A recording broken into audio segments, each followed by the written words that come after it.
Hi hello అండి. Welcome to my channel Divya's happy home. ఇవాల్టి video వచ్చేసి నేను వెజిటబుల్ పలావ్ చేస్తున్నానండి. ఈ వెజిటబుల్ పలావ్ అనేది చాలా ఈజీగా ఉంటుంది, చాలా టేస్టీగా ఉంటుంది. మన ఇంటికి ఎవరైనా బంధువులు వచ్చినప్పుడు అప్పటికప్పుడు చేసి పెట్టచ్చు ఈ వెజిటబుల్ పలావ్ని. ఇక్కడ నేను ప్రెషర్ కుక్కర్లో చేస్తున్నాను, మీరు మామూలు బాండీలో కూడా చేసుకోవచ్చు. ఇది చాలా టేస్టీగా సింపుల్గా ఉంటుంది. లాస్ట్ వరకు చూసేయండి వీడియోని. కొత్త వాళ్ళైతే నా ఛానల్ని సబ్స్క్రైబ్ చేసుకోండి, లైక్ ఇవ్వండి. మీరు ఈ బిర్యానీ చేసిన తర్వాత ఎలా వచ్చిందో నాకు కామెంట్ సెక్షన్లో తెలపండి. ఇంకా తర్వాత మనం వీడియోలోకి వెళ్ళిపోదాం. ఇక్కడ నేను వెజిటబుల్స్ని ఇవి తీసుకున్నాను, ఇలా సన్నగా కట్ చేసి పెట్టుకున్నాను. ఇక్కడ క్యారెట్, క్యాప్సికమ్, ఆలు, బీన్స్, పచ్చిమిర్చి, ఆనియన్, టమాటో, తర్వాత వచ్చేసి క్యాలీఫ్లవర్ తీసుకున్నాను. మీకు ఇష్టమైతే మీల్ మేకర్ ఉంటాయి కదా, అవి కూడా తీసుకోవచ్చు. ఇలా మొత్తం అన్నీ సన్నగా కట్ చేసి పెట్టుకోవాలి. ఇంకా ఇక్కడ వచ్చేసి నేను బాస్మతి రైస్ తీసుకుంటున్నానండి. ఇవి 1.5 కప్పు తీసుకున్నాను. ఇలా ఒక బౌల్లో వేసుకొని అవి 2 టైమ్స్ వాష్ చేసుకోవాలి. బియ్యాన్ని వాష్ చేసుకున్న తర్వాత వీటిని ఒక 1/2 అవర్ నానబెట్టేసుకోవాలి.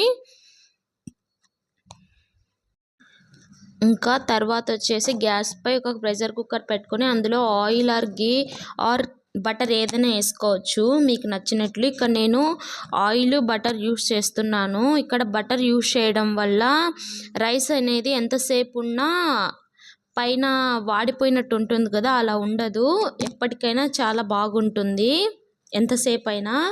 ఇంకా తర్వాత అది బటర్ కరిగిపోయాక ఇక్కడ మసాలా దినుసులు ఉంటాయి కదా, అవి వేసేసుకోవాలి. ఇలాచి, బిర్యానీ ఆకు, మరాఠీ మొగ్గ, షాజీరా, చెక్క, లవంగాలు ఇవన్నీ వేసేసుకోవాలి. ఇవి వేగిపోయిన తర్వాత ఇంకా మనం కట్ చేసి పెట్టుకున్న ఆనియన్, పచ్చిమిర్చి వేసుకోవాలి ఫస్ట్.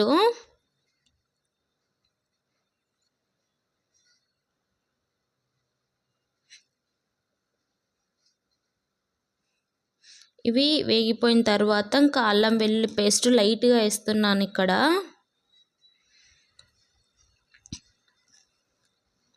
ఆ తర్వాత అల్లం వెల్లుల్లి పేస్ట్ పచ్చివాసన పోయిన తర్వాత ఇంకా టమోటా పీసెస్ వేసుకొని వేయించుకోవాలి బాగా. టమోటా అనేది మగ్గితే సరిపోతుంది.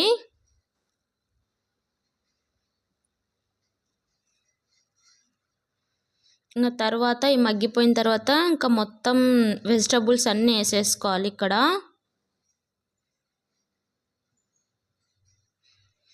ఇక్కడ ఇవే కాదండి, మీకు నచ్చిన ఏ వెజిటబుల్ అయినా వేసుకోవచ్చు. ఇక్కడ మీకు ఏదైనా వద్దనుకుంటే అది స్కిప్ చేయొచ్చు. ఇలా మొత్తం వెజిటబుల్స్ అన్నీ వేసి సాల్ట్ వేసేసి ఇంకా వేయించుకోవాలి. వీటిని కొంచెం మగ్గించుకోవాలి.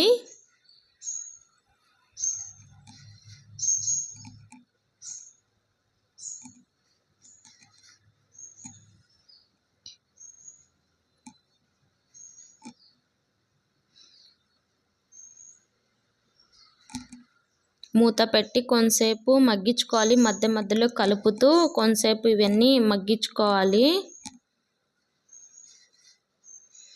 తర్వాత ఇవి మగ్గిపోయినాక ఇక్కడ కారం అనేది పచ్చిమిర్చితోనే వస్తుంది మనకు లైట్గా స్పైస్.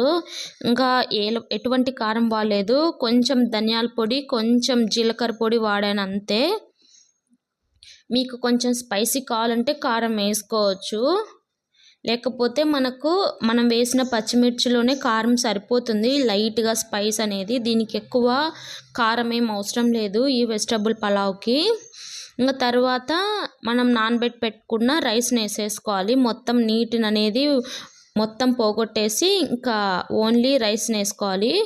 ఇక్కడ కొద్దిసేపు బియ్యం అనేది వేయించుకున్నాక దాంట్లో ఉన్న తేమంతా కొంచెం వెళ్ళిపోయాక కొత్తిమీర అనేది వేసుకోవాలి. కొత్తిమీర వేసేసిన తర్వాత ఇంకా వాటర్ వేసేసుకోవాలి. ఇక్కడ 1 కప్పుకి 1.5 కప్పు వాడాను నేను వాటర్ని అంతే.